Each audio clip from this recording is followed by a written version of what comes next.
I'd like to think of this show as a kind of virtual pub, the StreetSnappers Arms. A lively place where we can talk all things street photography and be honest with each other, without anyone getting too upset. So, no straighteners in the car park tonight, chaps, or you'll be barred. I don't know what it is about street photography, but people do seem to get very exercised and proprietorial about their views in a way that I don't think you get in other genres like wildlife or portrait photography. But people, I don't know, people get upset, don't they? And everybody's arguing all the time on social media and sniping at each other. But we're having none of that here.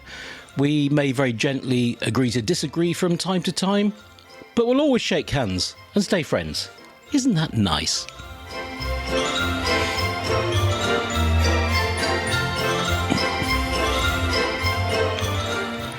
Well, this is episode 12, and welcome, by the way, which by my reckoning means that we've been doing this for about 6 months. Isn't that good? As I've said before, I had no idea when I started this whether it would be a success or not, and quite honestly, the response has blown me away. So thank you, as always, for your continued support. I'm always on the lookout for street photography podcasts and trying to see what's out there. But I think there are relatively few about. I don't know what it is. Maybe I've filled a gap. Actually, I heard this morning that the long-established Fujicast is now kaput, which I think is a real shame. Okay, it was a bit tilted towards weddings and gear, but it was always worth listening to, I think, and Neil and Kevin put on a good show, and I think they made a good team. But life goes on. So let's start today's show with one of your questions. And this one's via email from John in Cheshire, and it's on the subject of black and white. It's a simple question. John asks, how do you get rich black in a CMYK zine? Right, in case you didn't know, when John says CMYK, he's referring to full colour printing, and CMYK stands for cyan, magenta, yellow and black, representing the four inks that are mixed together in thousands of permutations to get the exact colours we need. And when he says zine, what we're going to talk about now equally applies to photo books and probably also prints, although I think that is probably a bit more specialised and fine arty, depending on what kind of printer you have. So let's assume books and zines for now. John gave me a bit more background in his email, saying that he just produced a zine and the rich black of the black and white shots was unacceptable. John's been shooting a project in Japan and I think in a Daido Moriyama-ish style, which resonates with me. So the deep inky blacks are critical here and he needs to get this right. Well, this is a common problem, John, and firstly, it's a bigger problem if you're using uncoated paper, which I suspect you are because your previous zines were on lovely uncoated stuff.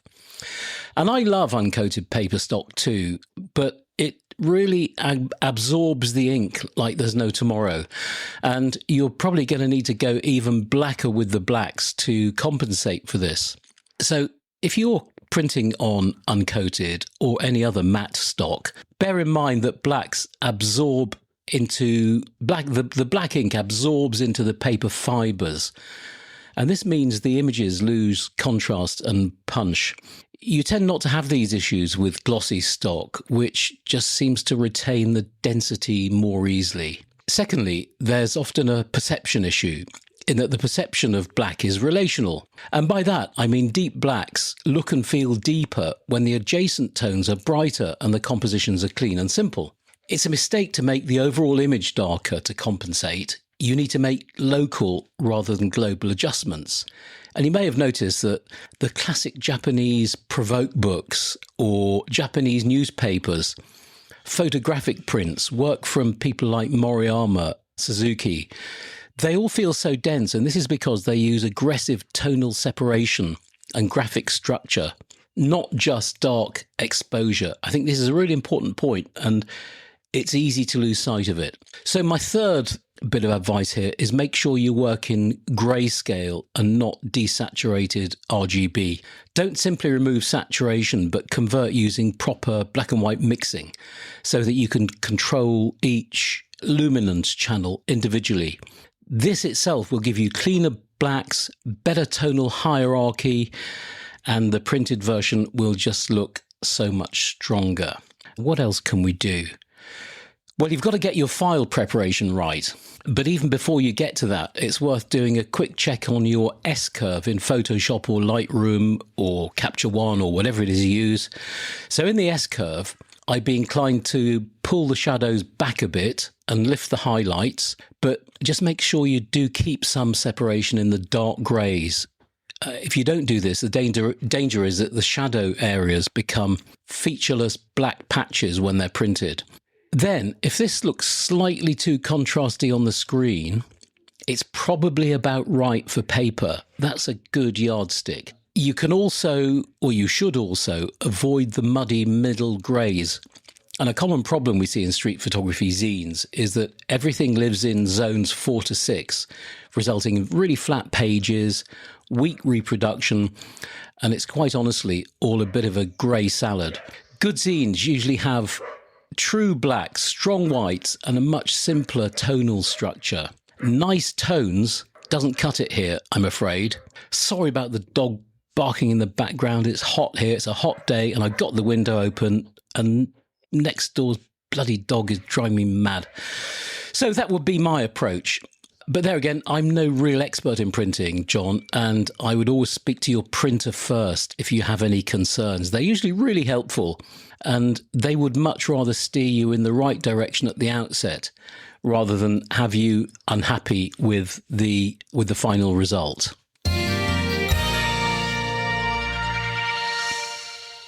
Right, take a deep breath. Buckle up, pour yourself a drink. I want to revisit something I touched on in episode 6, and that's about comfort zones. Looking back on that episode, I think we only really scratched the surface. Then I had an email question from Angus in Windsor, which made me think that we need to dig a little deeper. Angus said, I keep hearing on YouTube that I must get out of my comfort zone. Why? I'm very happy in my comfort zone. I think we had a similar question before, actually, but this is a new one from Angus. So the first point is, does this really matter? Well, that depends on you. If you're quite happy in your comfort zone and operating within your limits, then that might be fine for you. And I get it. You're enjoying your street photography. You're happy with your lot. You don't see the need to make any great progress in any way. Great, as you were. Carry on. But the majority of photographers who I meet and work with do want more. They want to move on. They want to progress, and, completely understandable. So they should. So this segment is more for them. And I hope you're one of them. So it's for you. Yes, you. Okay, so to start with, comfort means different things to different people. It could mean being comfortable and therefore not nervous or awkward about shooting strangers in the street. It could mean being very happy with what you're already doing. It could mean being laid back and a bit unambitious about your street photography. You're having a great time. You're enjoying the process. No problem with any of this whatsoever.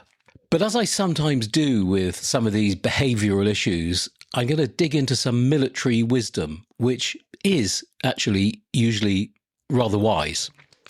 And I'm going to give you a model or a framework which you can adopt. And this is something I find quite helpful when I'm teaching street photography. It's called the Comfort Stretch Panic model. Comfort Stretch Panic. Confused? Don't be. I will explain.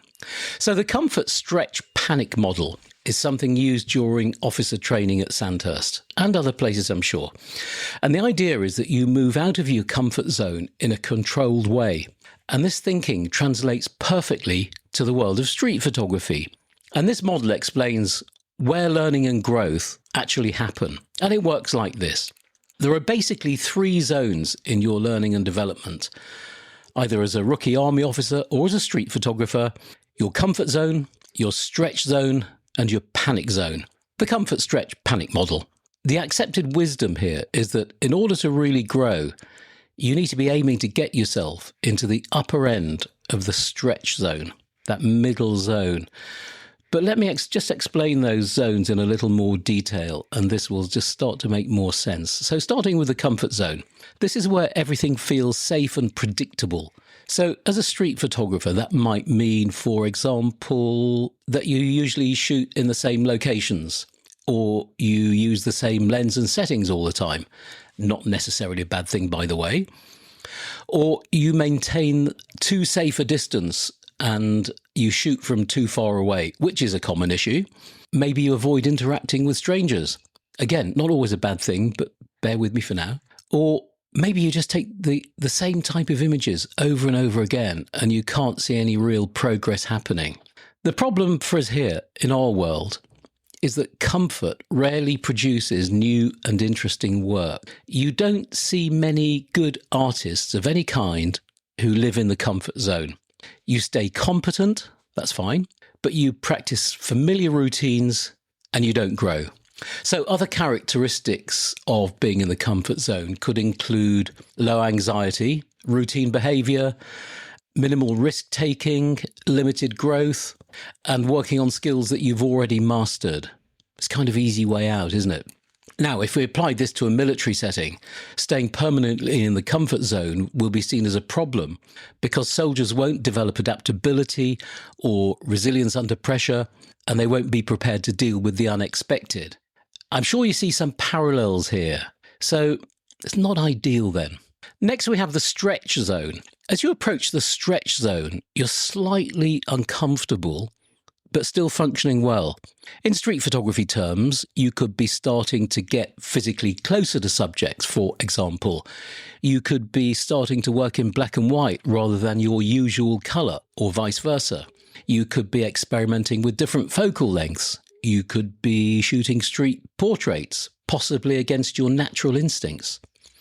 You could be shooting projects rather than collecting random images. Or perhaps you're shooting in unfamiliar or even uncomfortable places. So this zone, the stretch zone, this is where it gets interesting, really interesting, and it's where most creative development happens. You're challenged, but you're not overwhelmed. Key point here. And in fact, you're challenged enough to adapt and improve, but you're still staying the right side of overwhelmed. So other characteristics of being in the stretch zone could include elevated awareness, which is brilliant for us, of course, increased learning, building resilience, better decision-making under pressure. And guess what? All these are brilliant for street photography. And again, using a military analogy, putting recruits in the stretch zone will build inoculation to stress. What a great point. It'll develop confidence under pressure. It'll just help you foster a bit of emotional control. But there is a limit. There is a limit. Performance improves with stress up to an optimal point, and then it starts to drop off when the stress becomes excessive. So the challenge for you now is to gradually increase the pressure over time until you reach that top edge of the stretch zone, just short of panic. And this is where you see real changes. This is where the magic happens. The higher up the stress zone you go, the better. But don't stray into the panic zone. So finally, the panic zone. This is where stress becomes so high that performance starts to deteriorate. Here, for example, you might push yourself to confront people when you know you're terrified of conflict. You may shoot somewhere that is genuinely unsafe. You may attempt a major project that is way outside your normal skill set. You're unprepared for it. Perhaps you're just setting yourself completely unrealistic expectations. In the panic zone, you stop seeing. You become self-conscious and reactive rather than observant. So you're pushing yourself way outside your comfort zones. And whatever the YouTubers tell you, this ain't going to do you much good. So back in the real world of the street, if your street photography feels empty or predictable or mundane or boring, or you're struggling to find things to shoot, this usually means you're too relaxed in the comfort zone and you're operating too comfortably within your limits. Do you ever feel like that? I mean, I do sometimes. Empty, predictable, boring, mundane, struggling to find things to shoot. I think it probably affects us all. But the solution then isn't a massive leap into the panic zone. don't simply go berserk and immediately start shooting stuff you would never in a million years do. Don't morph from Saul Leiter into Bruce Gilden overnight. Soldiers who go into the panic zone too quickly start to make poor decisions. They fail to follow training. They suffer emotional collapse, and they make dangerous mistakes. And they stop learning due to tunnel vision. So, as they're pushed to get close to this zone, but to stop short of it, they're in the optimal point. The aim isn't panic itself, it's expanding the stress zone so that these situations that once caused panic now become manageable. I'll say that again. The aim is not panic itself, it's expanding the stress zone so that situations which maybe once caused you panic are now manageable. You're making a deliberate and controlled move into stretch and then staying there, but constantly pushing the boundaries in that stretch zone. Now you're learning. Now you're growing. Now you're developing. Who doesn't want to be here? But there's always a big but, said Benny Hill. This won't happen on its own, and it needs some conscious input from you. I won't say much more about this today, but I'll just leave these thoughts to percolate. In another episode in the not too distant future, I'll produce a part 2 of this, and I'll give you some pragmatic tactics for moving through these zones. But in the meantime, I'd love to hear your thoughts and experiences on this, and I'd like to do that in the form of sound bites rather than you emailing me stuff. Just grab your phone, record a few sentences with your thoughts on your voice notes app or whatever it's called on your phone, and then just email them to me, brian@streetsnappers.com, and I'll do my best to include them in the follow-up piece. I won't be able to include them all, but I'd love to hear your thoughts. Anyway, I'll pop my email address in the show notes, so we will come back to that.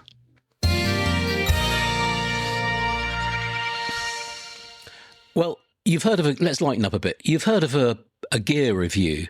Well, this is a new slot on the show, and it's a beer review.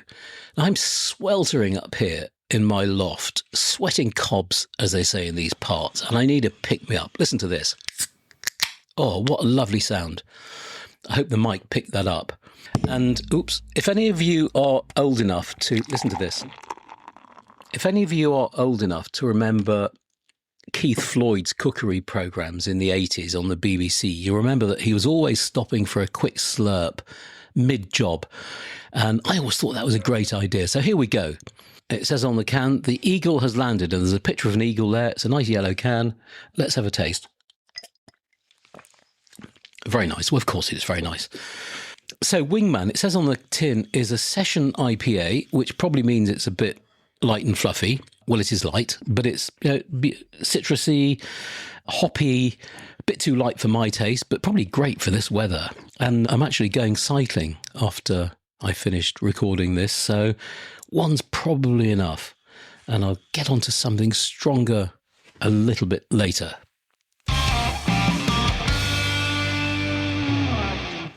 Right, back to business, and it's book review time.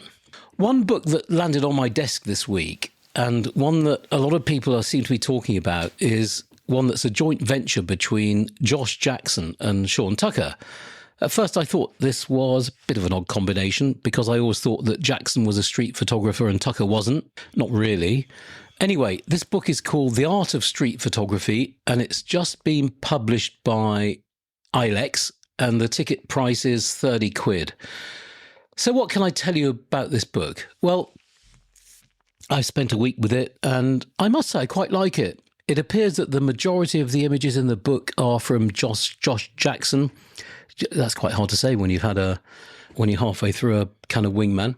Josh Jackson. And the majority of the writing is from Tucker, and I guess that's the right way round. I think Tucker's images are okay, but not remarkable. I think Josh's images are a bit more striking. There are some very good points in here about finding your voice, how to present yourself on the streets, composition, arguments for shooting black and white over colour, and lots more. There's plenty of advice and encouragement spread over, 270 pages.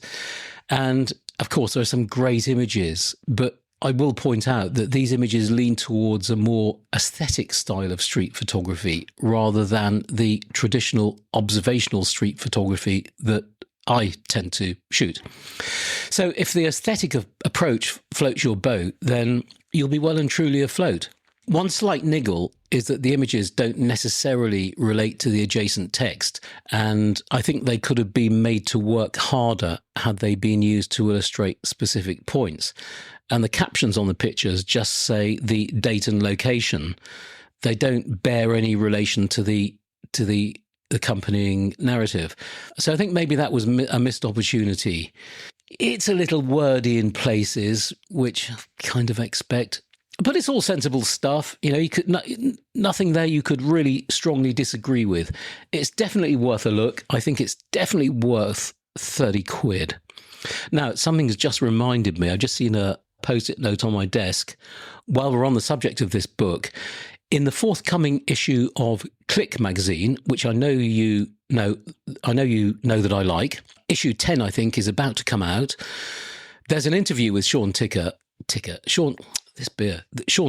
about how he and Josh collaborated to put the book together. So I'm sure it'll make an interesting read.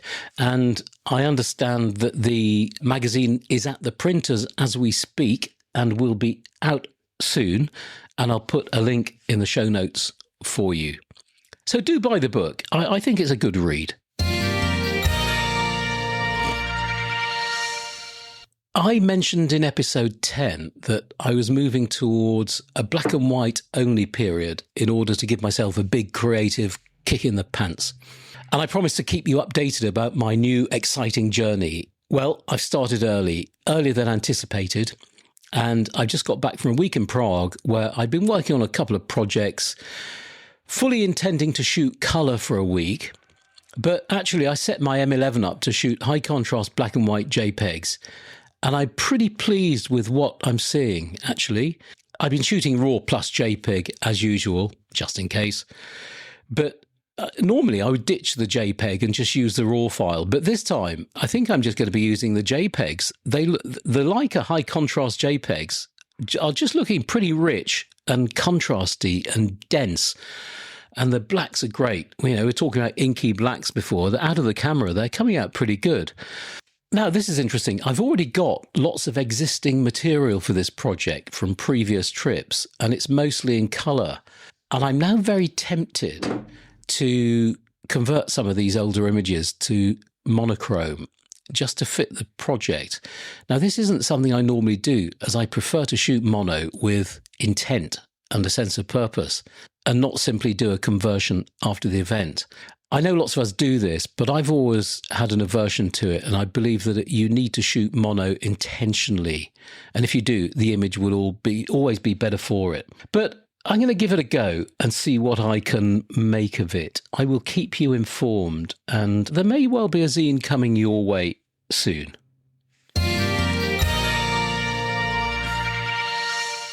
Here's an emailed quickie question from Annalise, who's from Dublin. Have you ever thought of having a co-host for this show? Interesting question, Annalise, especially in light of today's announcement that the Fujicast is no longer. And yes, I have thought about having a co-host, and I'd certainly consider it. But I guess I've just not come across the right person yet. Are you volunteering?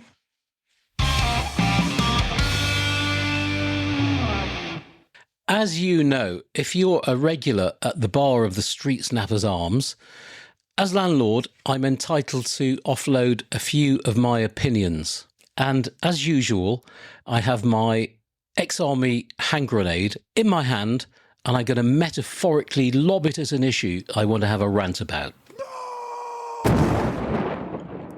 And today's short rant is about the belief that expensive gear will make you a better street photographer.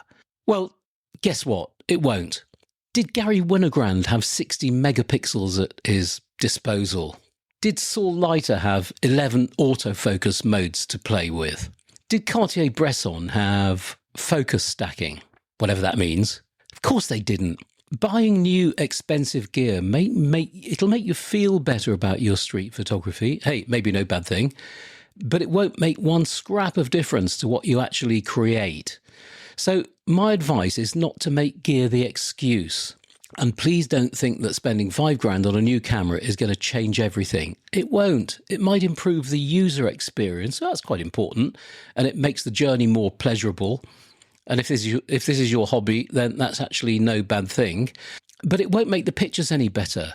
So my little rant here is not about people who have expensive gear. I guess I'm one of them. It's more about people who have the expectation that certain gear will make them better street photographers, when they should be concentrating on upping their skills rather than upping the gear.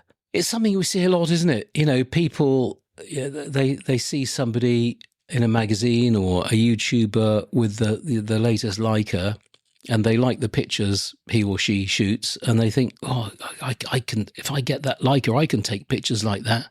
It's not going to happen, is it? It's, it is really just a waste of your hard-earned cash. So it's something I would avoid at all costs. Well, I think I've said enough for one day. I was going to say more, but I'm sweltering up here in my loft, and I'm actually thinking about the rest of the beer in the fridge 2 floors down, because I'm coming to the end of this one now. So I'm going to call time at the StreetSnappers Arms. But a quick question for you before I say night-night. What do you think of the average length of these shows? They seem to be averaging the 30 to 40 minute mark, some a bit longer, some a bit shorter. What do you think about 40-ish minutes? Too long, too short, about right? Do you want to hear more? Also, what do you want in the show? Tell me. I'd love to have your emails, or, if you, again, send me a voice note. And if I get a nice selection of voice notes, I'll publish them together, and I'll do a little piece on, what you want out of a street photography podcast. I'm new at this, I am, and I'm kind of finding my feet as I go along. So your views, you're kind of founder members, you lot, the early adopters. I'm so grateful for that. And in return, I'd like to incorporate your views as much as I possibly can. But I'm not doing extensive gear reviews. Extensive beer reviews? Maybe.